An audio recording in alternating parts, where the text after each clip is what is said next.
Hello there, welcome to the Football Block. My name is Brandon. Today we are going to look back at FC Barcelona's entire season for the 2023-2024 season, and I'm going to give my season review. So if that sounds interesting, let's hop right into it.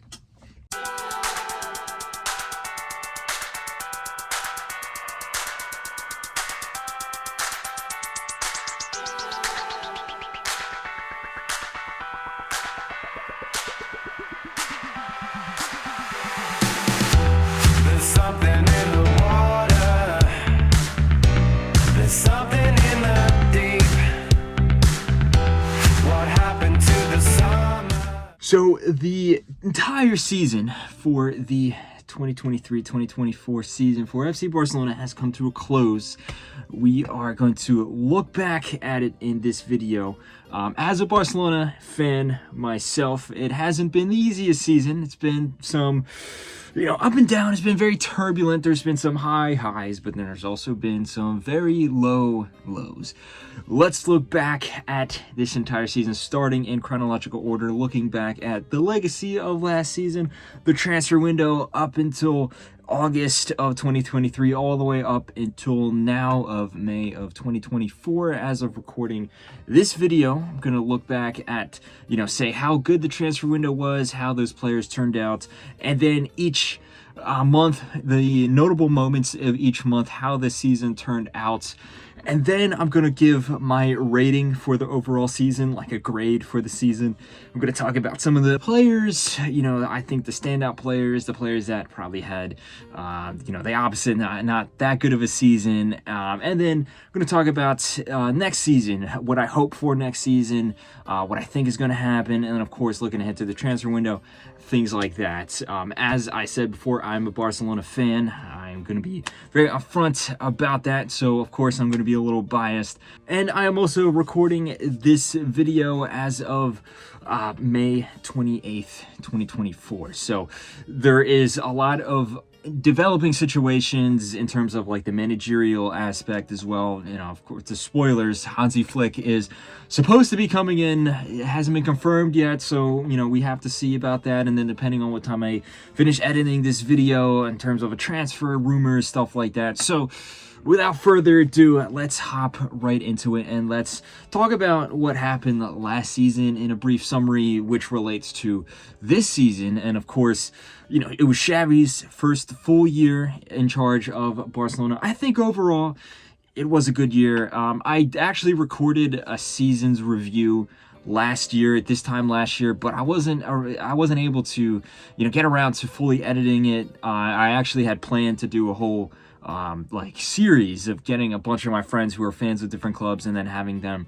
talk about their club's season and give it like a rating or like a grade system kind of thing. I just wasn't able to do that, and the Gold Cup 2023 kind of took up a lot of my time, and some other stuff, editing videos in here.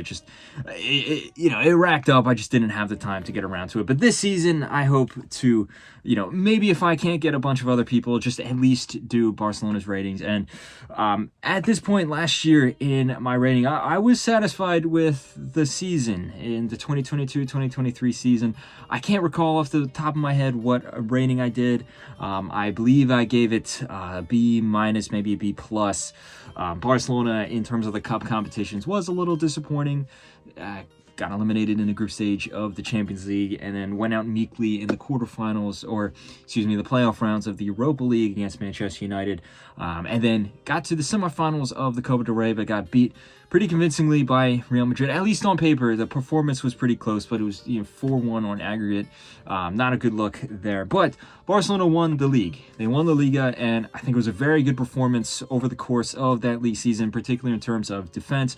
There's also a very, very good transfer window. A lot of new players coming in, making a stamp on the team. Xavi looked like he was molding this team into his own. It looked like it was only up from there. I was very excited for this season, especially when you look at the transfer window. We had a pretty good transfer window for the summer of 2023, in my opinion. The big name, of course, Ilkay Gundogan, who was coming into the team just coming off of a trouble-winning season with Manchester City.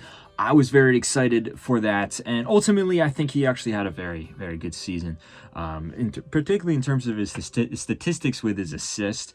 He popped up in some good moments, and some big moments, crucial moments as well. There was also Inigo Martinez, the center back coming in from Athletic Bilbao. I thought he actually had a overall good season. There were some, silly moments here and there where he made some high-profile mistakes, but he does offer, this ability, this ball-playing ability from out the back, and he had some good moments overall. I think, he should grow into this team. I'm excited that he was added on, and I think it was a good first year. Then we also had Oriol Romeo being signed onto the team, and this was one signing where I wasn't really sure what Xavi was thinking. I mean, you can argue that it was supposed to be maybe an auxiliary role. He's supposed to be there just in support, rotation player, but Xavi started him in a lot of the opening games, and his first few games, he actually was pretty good, but then his performances started to heavily decline. Then he got relegated to a rotation player, and to be honest, every time he stepped on the field past, the month of November, he did not pull up with a good performance. I think it was a pretty poor signing overall. Then we also had, in the winter transfer window, Vitor Roque, who came in from Brazil, came in from Atletico Paranaense. He's a player that's very talented, and when he played, I think he was very good, but that's a whole controversy there. Xavi, for whatever reason, did not really want to play him after the first few months of him being in the team. He has barely played at all since the month of February. He's had a rough time with some red cards and things like that. I think when he has played good. It'll be interesting to see where he goes from here. There's been some rumors of him leaving the club, but now with Xavi going out, there's a good chance he will stay. I think it remains to be seen before we can make a full assessment on how good of a signing he is going to be. There was also some loans into the club. We had João Felix and João Cancelo, two signings that I was very excited about. Of course, me being half Portuguese, I was a little biased there. I think João Cancelo started off amazing. He was, at one point, I think, I would argue, maybe Barcelona's best player. He had some wonderful performances. He, tailed off a little bit as the season went on, but still a very, very good addition to the squad. João Felix had a lot of expectations, and like João Cancelo, I think he started off on a very high, and then kind of tailed off a little bit, but he still popped up with some really good moments here and there. I hope he stays with the team. Again, I'm a little biased here, but I do think that he is a very good addition to the squad. Not to mention, I highly doubt he's going to want to go back to Atletico Madrid. We also had some guys being promoted from the youth squad as well. Lamine Yamal, who was very good this season. One of Barcelona's best players, if not their best player. But we'll get on to that more detailed in a few minutes. For me, Lopez, another one of those guys who kind of just came out of nowhere and was amazing this season. He hit the ground running, and he has quickly become one of the most exciting players to watch on this Barcelona team. We also had Pau Cubarsí as well. Also just popped up out of nowhere, the center back there, and then he quickly became arguably Barcelona's most reliable defender throughout the second half of the season. Marc Guéhi also came out, and he looks to have a lot of potential there, some exciting moments from him. And then also Hector Fortes as well looks to potentially be a reliable option in defense going ahead in the future. We also had some departures as well. Sergio Busquets and Jordi Alba were the big two. They're both of them going to Inter Miami. It's very sad to see them go. I think it was the right time, especially for Jordi Alba. He didn't really get that much playing time last year, even though he was overall very good in the time that he did play. Sergio Busquets, I think he overall had a very good season last year as well, but you can start to see the visible decline in his game, in his stamina, in his fitness, things like that. And unfortunately, I think the departure of these two players, more specifically Sergio Busquets, has in some ways kind of upset the balance of the team. If you look at the midfield, there isn't that presence of Sergio Busquets, and you don't see Barcelona really controlling the midfield at times. And then also just that defensive cover that he would offer there. We really saw that developing in this season, and Barcelona was not really able to fully replace Sergio Busquets. In terms of Jordi Alba, we have Balde. Unfortunately, though, he did get injured and was out for the majority of the season, but João Cancelo was able to cover for him because he can also play right back and left back. Franck Kessié left for the Saudi, and he's a departure that I don't think necessarily hurt the team at all, especially with the rise of Fermin Lopez. He had a good season last year for his 1 year at Barcelona. You know, it was a good tenure. He worked hard, scored some nice goals, some important goals as well, and, you know, his departure, you know, put some money into the club. It was a big money transfer to Saudi Arabia, so you know, no hard feelings there. I think reasonable departure. And then there was Ousmane Dembele, a very controversial departure on the other hand, and he quickly became one of, if not my most disliked player. This departure here just really angers me because he was a player that came in with a ton of expectations, and he never fulfilled those expectations. He was constantly injured, which necessarily isn't his fault, but he also didn't really work hard to get himself back into full fitness. And then also there was a lot of attitude problems. He'd always be showing up late to practice. Just his demeanor on the pitch, sometimes with these silly mistakes, red cards, and then also some really bad misses in some really big moments, things like that. And then there was also that contract dispute. When Xavi first came into the Barcelona job, it looked like he was trying to force his way out. Then Xavi moved heaven and earth to keep him at the squad. He eventually was able to keep him there. He started playing good. He got injured again, but he came back and was playing good. And then finally, right when everything looks fine, when he hasn't had an injury in a while, when he's playing good, he goes and leaves for PSG. Very, very frustrating there. There was also some loans out of the club. Clement Lenglet went away to Aston Villa. I think this was, you know, a very good loan spell away because he has not been playing well in a Barcelona shirt recently, so I think it is good to move on from him. We also had Ansu Fati, who went on loan to Brighton. Unfortunate for him, it just wasn't clicking for him in a Barcelona shirt after his injuries, but he is a guy that has a lot of potential. So hopefully, you know, as he stays away from the club, he's able to improve and then come back in better form. And then we also saw Eric Garcia, who went on loan to Girona, who similarly enough to Lenglet, I don't think he was playing good enough in a Barcelona shirt, so it was necessary for him to move away. But in his case, he does have some potential. Some people say he has a lot of potential being that young defender that he is, so potentially it was good to keep him on loan, keep him on the books, so if he does reach the form that he is supposed to be playing to garner the respect of being in a Barcelona shirt, he can theoretically come back.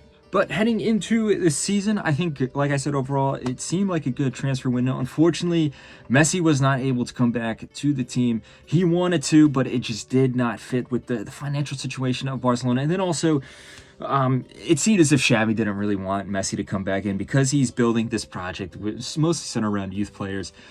So, unfortunately, Messi was not able to come. He ended up going to Inter Miami alongside Sergio Busquets and Jordi Alba. But the season started off with a game against Getafe. It ended up being a pretty disappointing 0-0 draw. And then there was also, following up after that, a string of disappointing results. There was a 2-0 win over Cadiz, which didn't really inspire much. And then there was a 4-3 victory over Villarreal in a game that Barcelona probably should not have won. A lot of the goals were just kind of luck of the draw. And then it looked like this Xavi team that was so good last year was kind of trudging along, not really clicking into the form that they can be until Barcelona was able to finalize João Cancelo and João Felix into the team right as the transfer window ended. And then in September, they had a game against Real Betis where they won 5-0, a crushing performance. One of the best performances of the season. Both João Felix scored his first goal for the club, as did João Cancelo. A lot of people were saying that this is the true start of Barcelona's campaign. I, at the time, believed that, especially when you look to the first game of the Champions League. Barcelona was drawn into a group alongside Royal Antwerp and Porto and Shakhtar Donetsk. Barcelona destroyed Royal Antwerp 5-0. You know, not the best opposition still, but it was a great performance of João Felix scoring again. Some good goals from a bunch of players there, including Gavi, Lewandowski as well. So back-to-back performances, really good score lines, and we were hoping that this would carry on throughout the rest of the season. Unfortunately, it started to decline yet again. Barcelona had to come back from a 2-goal deficit to win 3-2 against Celta Vigo. There was also the Champions League game where Barcelona beat Shakhtar Donetsk 2-1. The opening half was amazing. Fermin Lopez and Ferran Torres completely tore Shakhtar Donetsk to shreds, but then in the second half, Barcelona completely fell short. I don't know what happened. Shakhtar came back into the game, almost tied it up. They were able to get 1 goal back, but they really probably should have tied it up. And then there was also just a string of performances where Barcelona may have gotten the result, but the performance was not there. Lewandowski was going through a poor run of form, and then he got injured, actually. But Barcelona did have one good performance against Sevilla.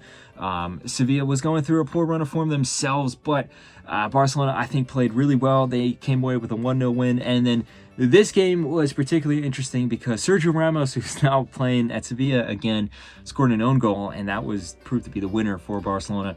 So how interesting is that? How ironic is that Sergio Ramos is the one that scores the winner for Barcelona, funnily enough, there. But the biggest game of the season up to that point was El Clasico, the first El Clasico in October. And this was a turning point for both teams. Real Madrid was going into this in a similar boat in Barcelona where, they hadn't really been playing that well, but they were getting results. And Barcelona started off the first half in flying form. At this point, this was the best 45 minutes that we had ever seen for Barcelona up until this point, in my opinion. Gundogan scored a very nice goal, and it really could have been 2 or 3-0. A bunch of players, like Gavi, had a wonderful performance, completely shut down Jude Bellingham. But then in the second half, I think Barcelona, they were a little fatigued. Obviously, you can't keep up that pressure for 90 minutes. And then out of nowhere, Jude Bellingham scored a banger. And then Real Madrid started to get back into the game a little bit. But even still, you would have said Barcelona is the better team on the night. And then out of nowhere, Real Madrid got a lucky chance. Deflected cross from Dani Carvajal fell to Jude Bellingham, who poked it into the back of the net in the 90th minute. 2-1 to Real Madrid. Very, very frustrating performance there. Real Madrid would go on to go undefeated for the rest of the season in La Liga, as they would eventually be crowned champions. Barcelona would go through a very poor run of form afterwards, after that El Clasico loss. There was a narrow 1-0 win over Real Sociedad, a game that Sociedad had so many chances, probably should have won or at least tied it up. Then Barcelona won 1-0 over Porto, but again, very poor performance. It was a lone goal from Ferran Torres, a very lucky goal. Porto was the one that was a more proactive and dynamic team. And then there was also a 1-0 loss to Shakhtar Donetsk. A very, very poor performance. Now, there was some refereeing controversy there, but that's all excuses in my book, because Barcelona should be beating this Shakhtar Donetsk team. No question there. The fact that they were even in contention shows that it was a failure on Barcelona's part. Now, at the very beginning of December, though, there was a gem in the middle of all this chaos where Barcelona came out with a very, very good performance against Atletico Madrid. João Felix scored a wonderful goal. He chipped the goalkeeper.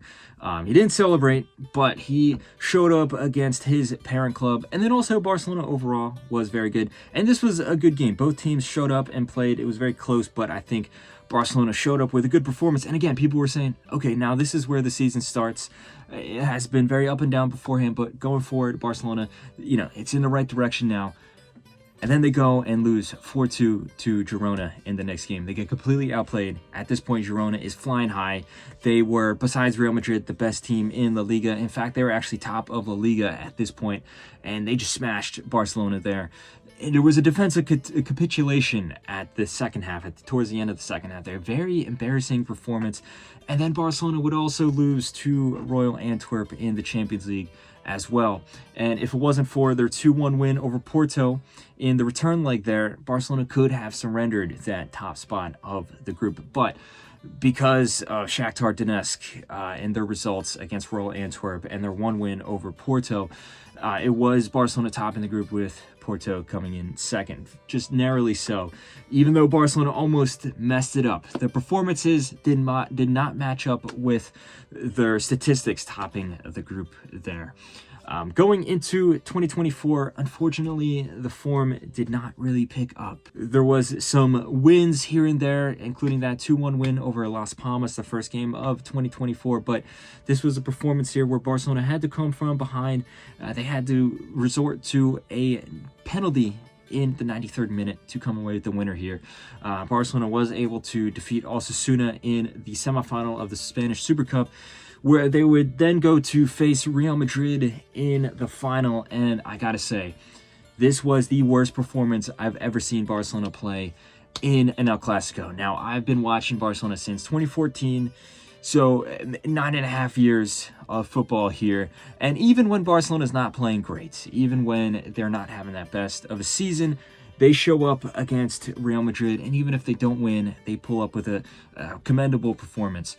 This was anything but. This, like I said, the worst performance I've ever seen in an El Clasico from Barcelona in my lifetime. It was 4-1 on the night. It was just utter destruction from Vinicius and Rodrigo. The tactics from Xavi were completely non-existent. This amazing defense that we saw win La Liga last year just did not show up. This was one of the worst defensive performances that I've ever seen from Barcelona. It was atrocious. Now, Barcelona was able to pick up the pieces in La Liga. They came up with a really good 4-2 win over Real Betis, in which Ferran Torres scored a hat-trick. Good performance from him. But then, only a few days later, in the Copa del Rey, in, I believe, the quarterfinals, Athletic Club showed up and dismantled Barcelona 4-2 on the night. Yet another defensive capitulation, and Iñaki Williams showed up with his annual Barcelona killing performance, and Barcelona was eliminated from that tournament there.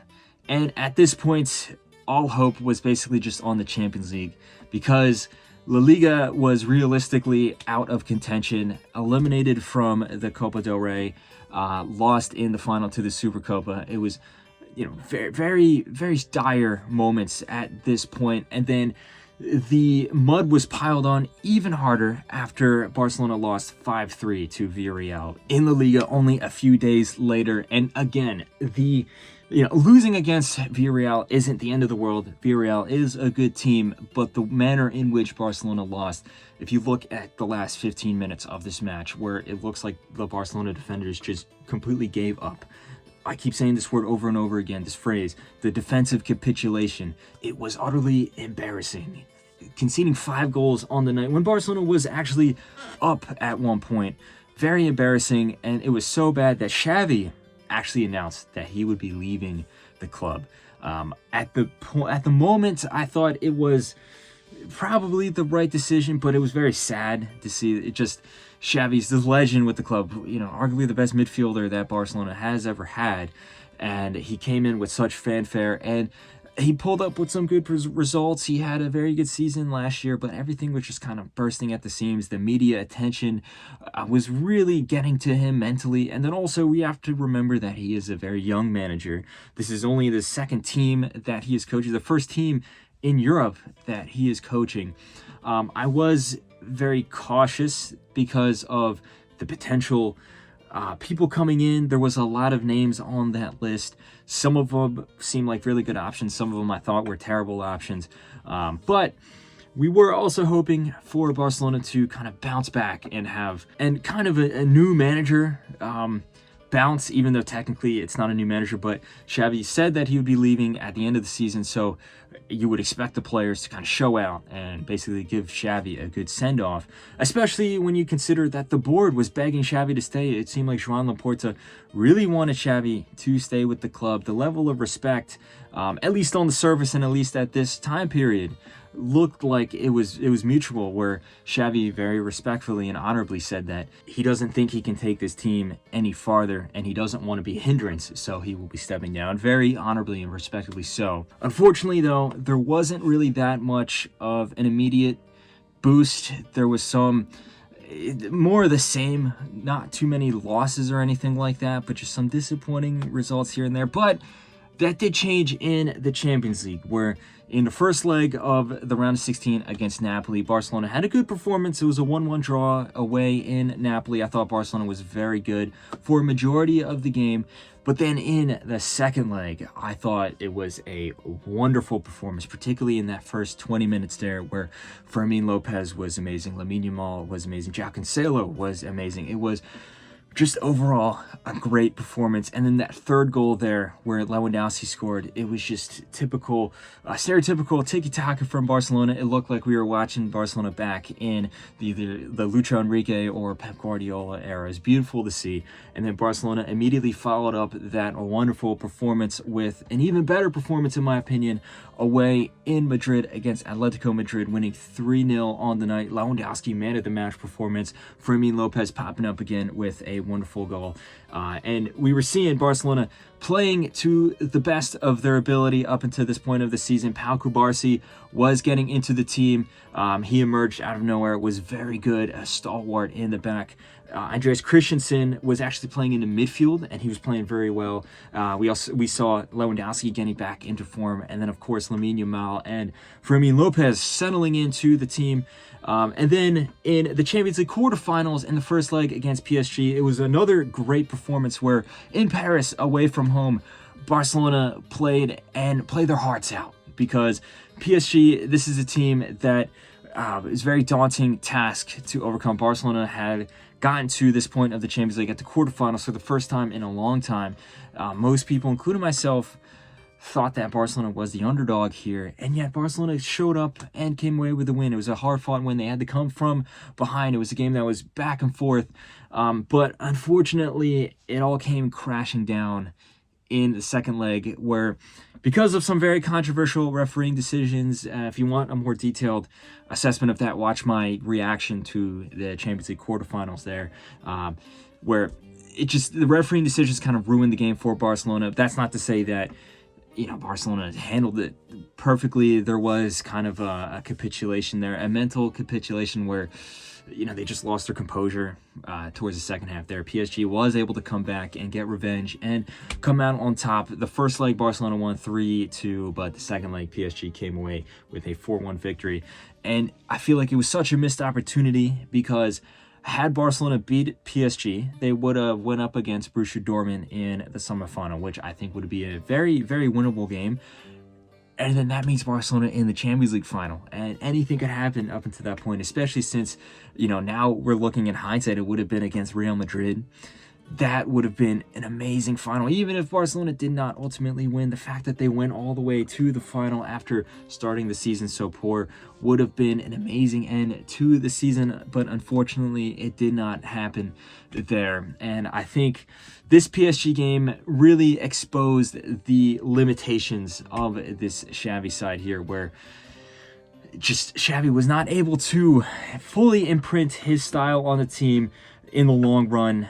We saw it a little bit last year, where defensively he was very strong, but he did not really play that stereotypical Barcelona style that it looks like he wanted to.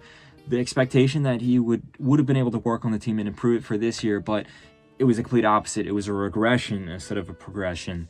And it's very unfortunate to see that how it ended up. And then to make it even worse, there was the El Clasico, the second La Liga El Clasico of the year. And this was a game that was actually very back and forth. It was, I think, a fatigued performance from both sides. Neither team really kind of played to their potential. And that is because they were coming off of the Champions League quarterfinals, some very tough quarterfinals. Real Madrid went up against Manchester City. And this game seemed very low-key. It didn't necessarily seem as intense. Barcelona was winning at one point, but unfortunately they fell to another late push from Real Madrid. A typical late comeback victory from them, featuring yet another 90-minute winner from Jude Bellingham there.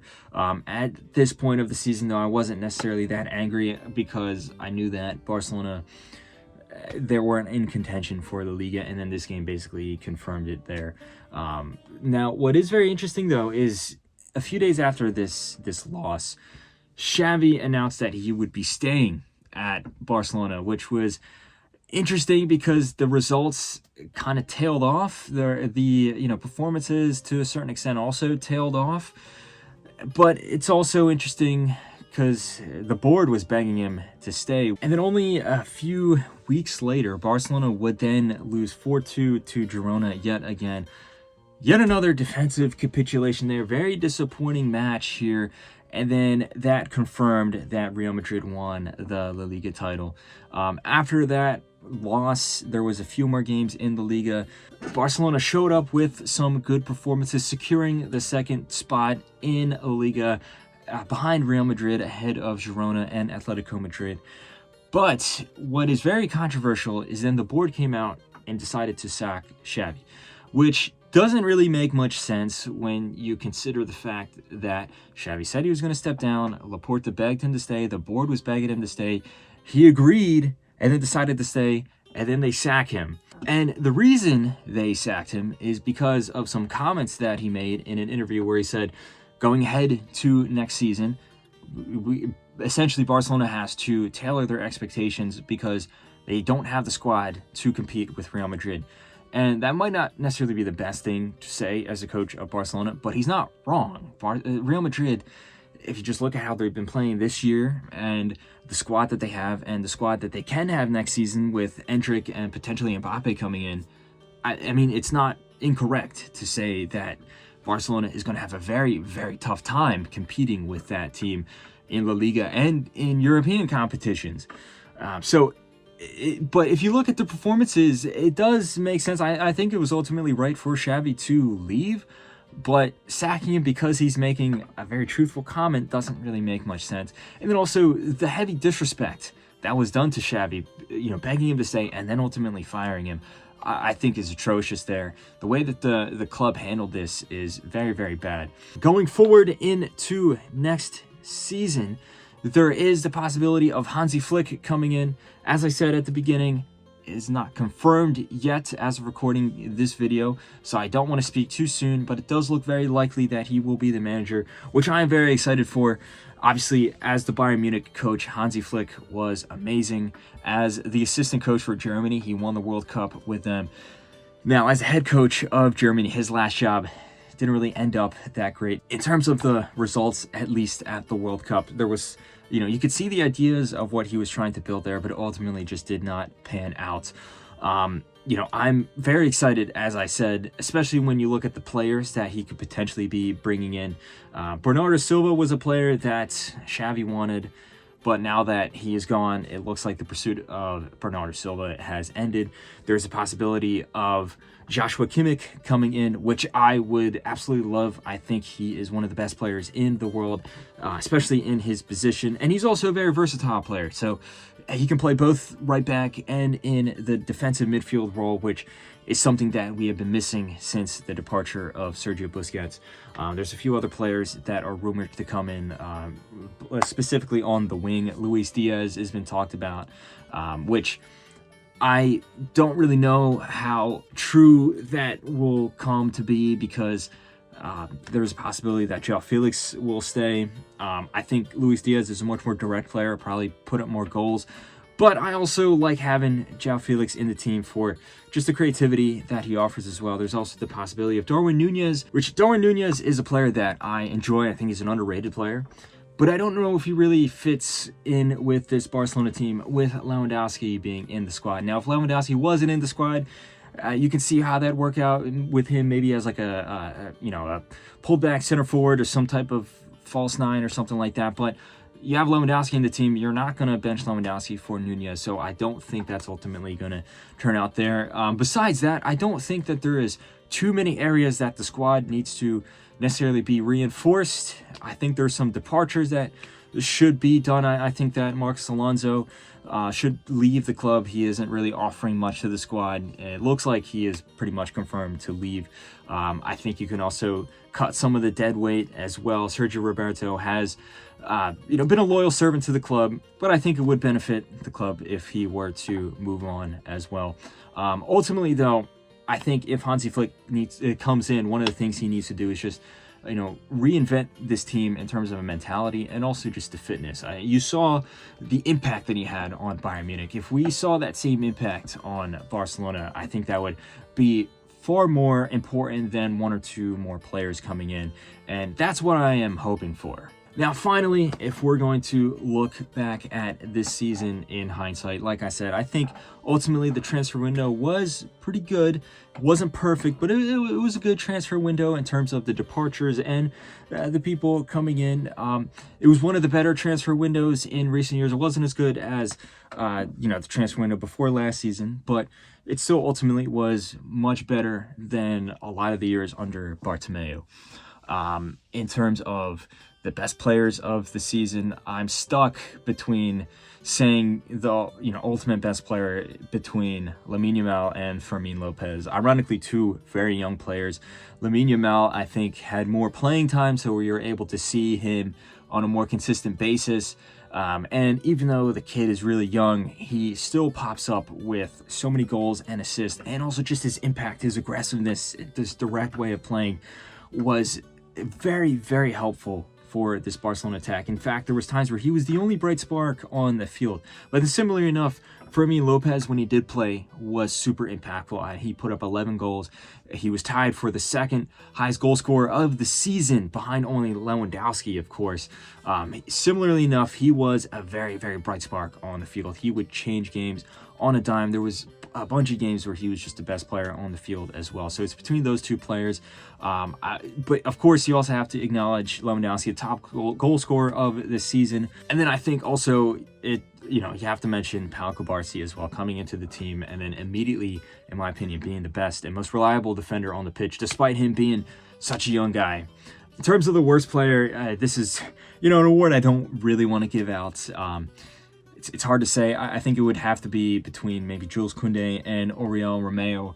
For the reasons for Romeu, as I said before, he didn't really play much, and when he did, he just played really bad. You can tell he's a player that probably shouldn't be in this team. Jules Koundé is a player that is very talented, and he has shown at moments of the season why he is such a good player. And he had such a great season last year, but he just declined heavily this year. I don't think it's going to be a permanent thing. I hope it's not a permanent thing. I hope he reverts back to his old form from last season. But he just had some really, really poor moments. Some, just atrocious defensive mistakes and things that we don't want to see from a defender. Then there was also the controversy about him playing as center back where he wanted to play, but he performs much better when he's a right back, and he's begging Xavi to play him as a center back, even though everyone can see he's so much better as a right back, especially with Araujo as just a better defensive partner in the center of the defense rather than switching the two. So that also contributed to him it being one of the, poorer players of the season. Now for the overall grade, when you consider that Barcelona got far in the Champions League, but still had some poor performances starting out and then also kind of exited in a meek fashion and a disappointing fashion. You consider that Barcelona went out in a very disappointing fashion in the Copa del Rey, got utterly embarrassed by Real Madrid in the Spanish Super Cup, and then had a pretty poor title defense in La Liga. Overall, this has not been a good season for Barcelona. Now, there was a moment there where we could have salvaged it, where there was a moment that if Barcelona, like I said, had defeated PSG and gone all the way to the final, and then also maybe defeated Real Madrid and in that second El Clasico and pushed Real Madrid to the title, I don't think they would have won it ultimately, but they could have gotten a lot closer instead of having this 10-point gap that we're looking at now. This could have saved the season at the end, but unfortunately that did not turn out in that way. So overall, I'm going to give this season a D+. Now, like I said, there were some high moments there. Some of the best performances of the year were the 5-0 win over Real Betis, the 3-1 win over Napoli, the 3-0 win over Atletico Madrid, and the 3-2 victory over PSG. But then there was also some really, really bad moments, the most obvious of which being the 4-1 loss to Real Madrid, the 4-1 loss to PSG, and both of the 4-2 losses to Girona and the 5-3 loss to Villarreal. So, like I said, overall, when you have to take into consideration how high the expectations are for Barcelona every season, this was a pretty disappointing one. But that's how football is sometimes. You can't win every season. I'm hoping for the best next year. If you're a Barcelona fan, let me know what you think of the 2023-2024 season in the comments below. Do you disagree with me? Do you think that I'm being a little too harsh? Or do you think I'm actually being a little too generous? Make sure to type all your thoughts in the comment section below. Don't forget to like and subscribe. Share this video with a friend. Don't forget to follow the Football Block on social media. Anyway, guys, my name is Brandon. This has been the Football Block, and I hope you guys have a nice rest of your night.